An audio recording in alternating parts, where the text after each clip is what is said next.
Hi, my name is Paul Gibbons. I'm the North Central Regional STEM Manager and co-chair for the Governor's STEM Equity Working Group. Thank you for joining us today.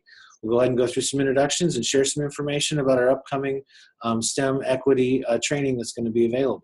Molly? I'm Molly Faber. I am the Northwest Regional STEM Manager and the other co-chair of the Iowa Governor's STEM Equity Committee. Good morning. My name is Megan Pollock, and I am the Director of Professional Development for the National Alliance for Partnerships and Equity. And we are going to be working with Iowa to lead this fantastic opportunity for the educators of Iowa to engage in challenging some of the deeply rooted cultural stereotypes and biases to really transform our practice with the goal of improving student success and achievement. Okay, all right, well, thank you. And we've just got a couple of questions that we're going to ask, and then we'll share a little bit about the application when we're done. So we'll go ahead and get started here. So Megan, what are the expectations for the person that's going to be in the role of that local collaborative leader? So we're first of all looking for individuals who are interested in leading change, and that doesn't mean that you have to be in a position of leadership. It's individuals who really care about making an impact on students. And so that also includes people who have a little bit of time to spend on this. It doesn't require an immense amount of time, but it just requires somebody who's interested in initiating some conversations with their colleagues around topics that we will frame within the time that we spend together, and we will equip you with the tools that you need to then engage with your colleagues. And so the primary responsibilities are you show up for virtual professional development workshops. So you'll work with me, and we'll be in a virtual setting where we're all sharing our video cameras and we're engaging in this and we'll talk about different topics within that time frame, and I'll also talk with you about the lesson plans that we have available for you for then to go work with your local community, with your local collaborative team to begin to address these challenges and to have these conversations. And so that's the first thing, is to be available for these trainings. What we also need for you to do is to communicate some of the challenges that you're having, communicate those successes, and ultimately provide a safe learning environment for the people who you're participating with. Those are the key objectives. Those are the key responsibilities for a local collaborative leader. So Megan, how is this similar to other content area PLCs? So the concept of a professional learning community is going to be the same as what you experience in your subject matter areas. You're coming together and in person, and you're going to have a sense of community among the people that you're working with.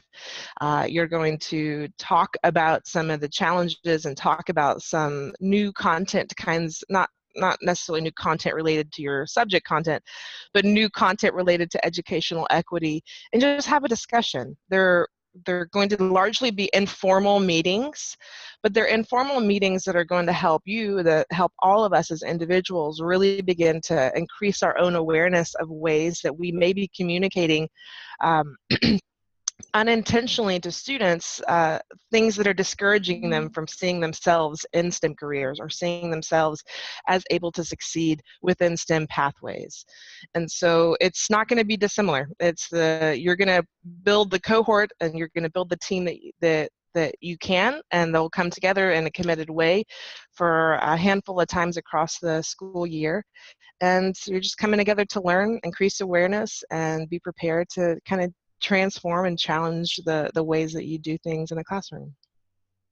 Okay, all right, thanks, Megan. Well, now you started to talk about that local team, that local PLC that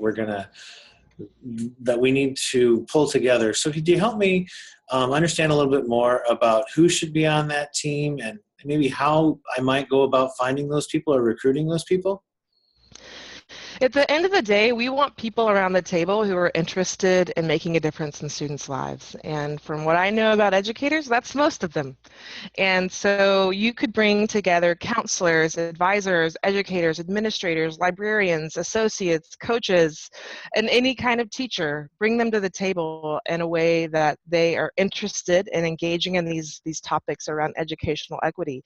There's no strict formula.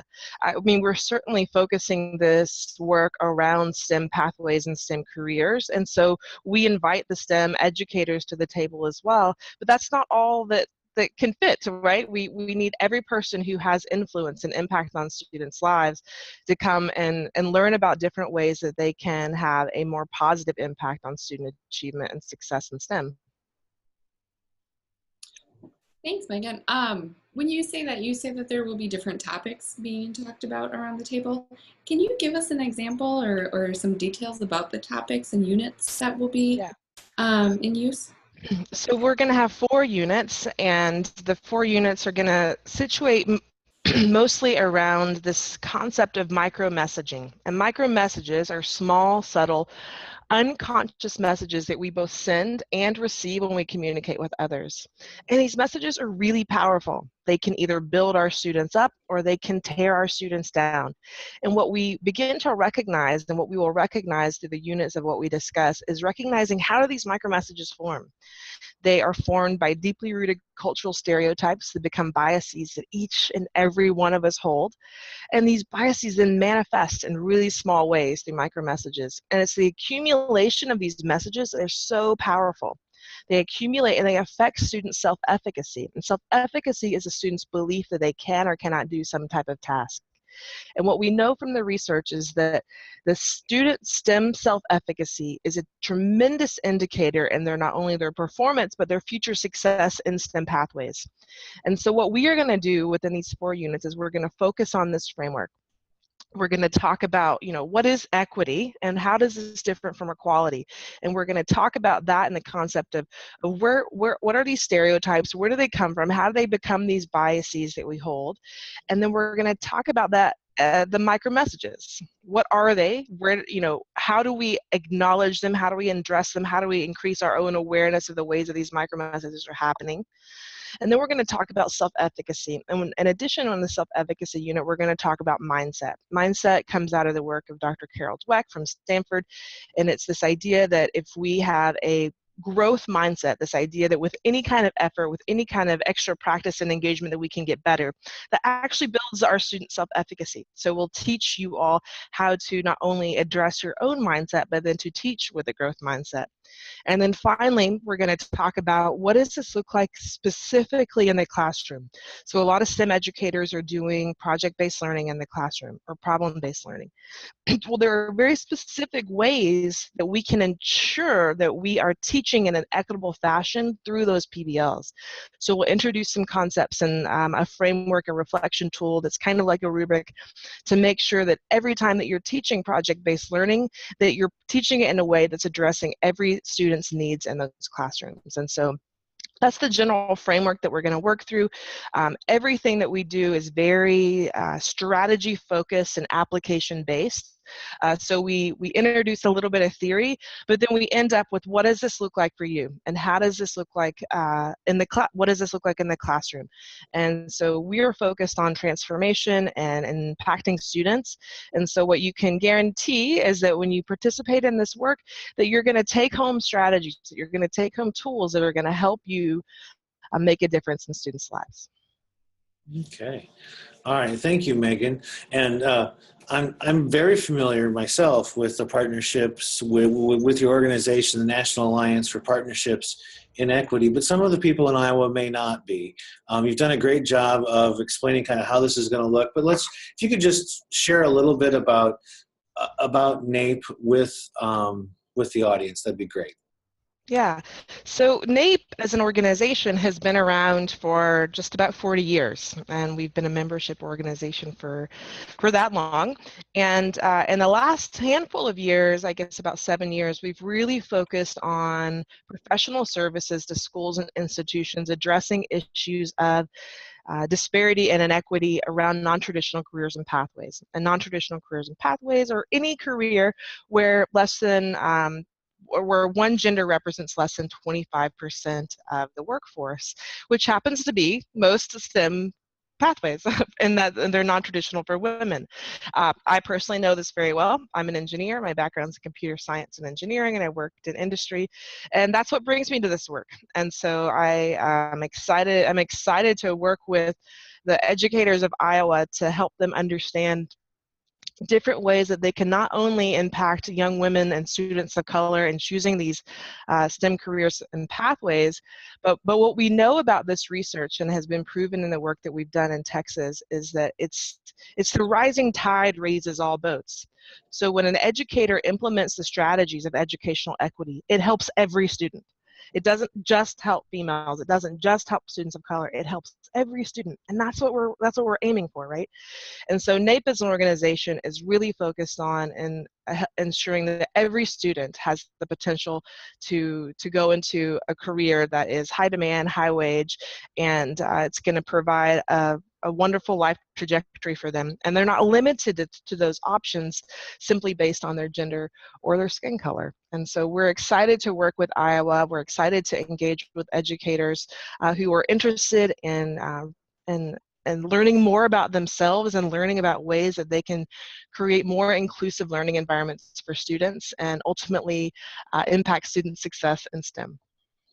Oh, wow. All right. Well, thanks, Megan. We're so glad to have you on as a partner with this work.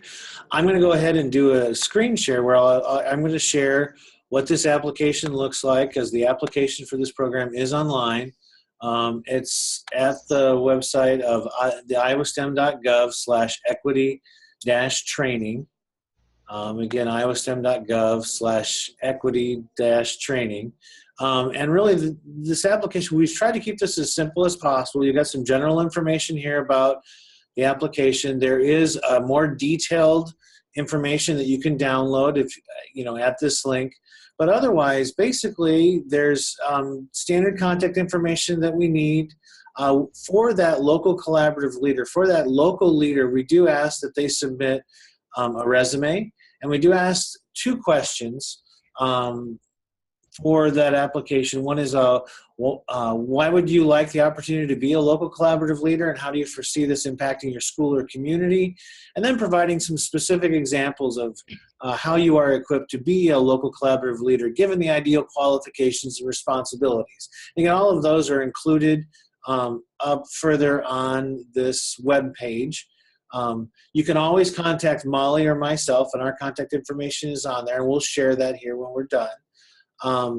And otherwise, there is, besides those, we do ask for a list of your team members that you're going to have on your team locally, and letters of support from one member of your collaborative team and from a supervisor administrator in the building. So that's the information that we're after.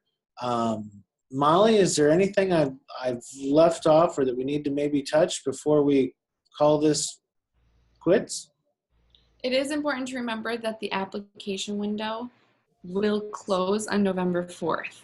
So those who are interested, we strongly encourage you to get it in sooner than later in case there are any problems with the application process, or you have problems getting everybody signature or whatever it is.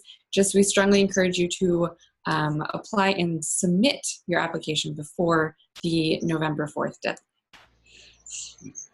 Yes, please do. And if you've got any questions, you can contact me. My email address is pgibbons, Gibbins, @iastate.edu. Or if you'd rather give me a call, 515-294-0645. Molly, we've got your contact information here as well, so. Yep, you can always email me at mefaber@iowalakes.edu, or you can call the office at 712-362-8341. Okay, well, we are excited that you're taking the time to watch this video. We are very much interested in trying to get educators across the state involved in this. There's a capacity for 30 different teams across the state to do this, so we would encourage you to submit an application, and please keep in mind that November 4th deadline. And again, if you've got any questions along the path along this, please feel free to contact Molly or myself.